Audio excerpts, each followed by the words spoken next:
Olá, alunos da primeira série Respeito e Solidariedade. Vamos para a nossa aula de Sociologia. Estamos chegando na reta final do nosso ano letivo. Estamos no nosso vídeo de número 21. Espero que vocês façam bom proveito da aula e que em breve estejamos todos juntos para uma nova etapa de nosso aprendizado. Um grande beijo a vocês e vamos à nossa aula. Nosso roteiro de estudos consiste de que vocês leiam o capítulo 4, onde estamos falando da sociedade no mundo contemporâneo, né? Que vai desde a página da apostila, que se refere da página 94 até o final dela. Vamos então aos nossos estudos. Recomendo a vocês que leiam ao capítulo, façam pesquisas adicionais a fim de ampliar o conhecimento de vocês. Em caso de dúvidas, contate a professora. É importante esse contato, uma vez que exista dúvidas, tá? E não deixem de realizar as atividades de vocês que estão disponíveis em PDF no site do colégio, ok? Iniciemos nossos trabalhos, mãos à obra, vamos lá?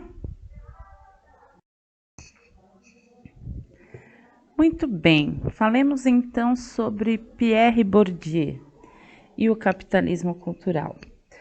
É importante lembrarmos, né, ou melhor conhecermos, que Bourdieu ele consagrou-se como um dos intelectuais de maior influência do século XX. Ele foi um sociólogo que se destacou por contribuir nas áreas de análise sociológicas e também por possuir uma relação entre a educação e a cultura como base de seus estudos e suas defesas. E então, ele lançou ou abriu mão, melhor dizendo, dessa análise em que ele tinha como sociológica, esse conceito-chave de capital cultural. E o que seria isso? Para Bourdieu, ele compreendia que o conjunto de conhecimento que os indivíduos adquiriam ao longo da vida era aplicado nas diversas situações e nos desafios cotidianos em meio à sociedade. E isso trazia uma aquisição das capacidades, seja pela comunicação, pela compreensão da realidade, por exemplo.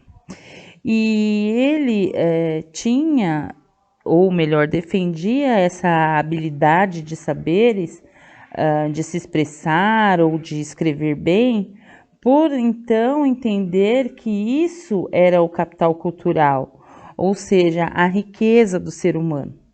Desse modo, Bourdieu ele encarou essa distribuição desse capital cultural de forma com que fosse desigual. Afinal, né, nem todas as pessoas pensam da mesma forma, se portam da mesma forma.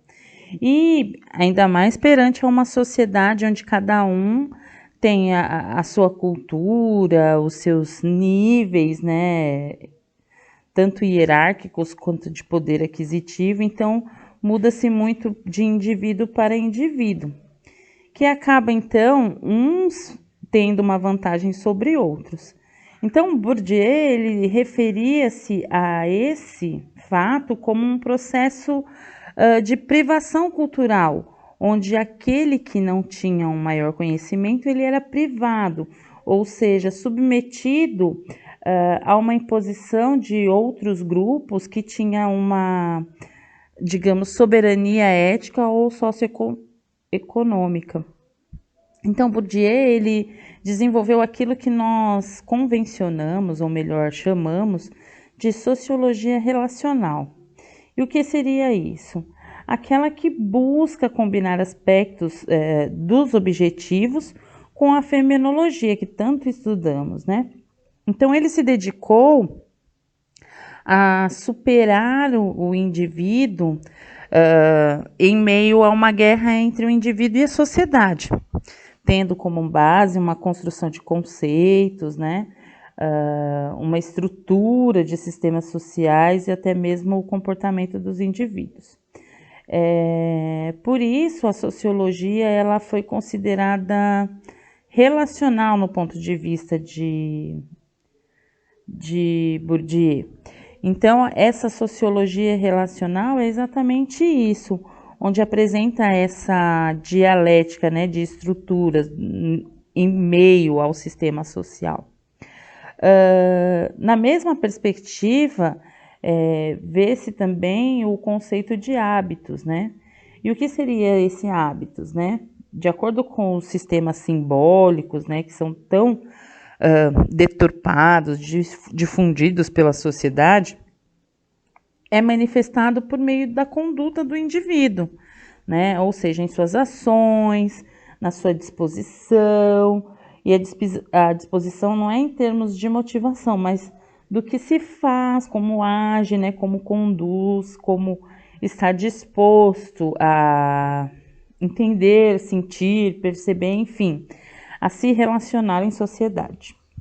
Então, é importante termos consolidado a ideia de que Bourdieu considerou, por exemplo, a família, a escola, a mídia como instância de inserção dos indivíduos no mundo, né? Ou seja, como meios dessa inserção. E essas instâncias, mesmo que se mantenha, né, entre si uma relação de conflito, né, dependendo da sua recíproca, porque nem sempre tudo é aceito ao outro, quando é dito ao outro, né, expressado ao outro, mas não se mantém inerte, né, sem nenhum movimento, sem nenhuma divergência, sem nenhuma opinião, entre outras coisas, mas especificamente nesse contexto sociológico de cada indivíduo. Falemos agora sobre Anthony Giddens e o dualismo da estrutura, né? Onde foi um dos grandes sociólogos, né? Dessa vez um sociólogo britânico que deu importância à contribuição à área da teoria sociológica contemporânea.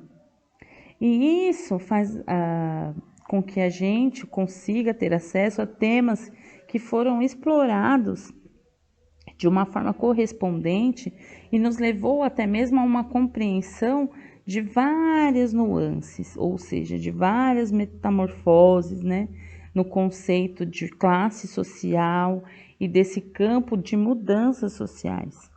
Então, de acordo com a teoria, né, de estruturação de Giddens, ele fazia uma análise em que usava de intermédio entre respeito da dicotomia entre a ação do indivíduo e dos sistemas sociais.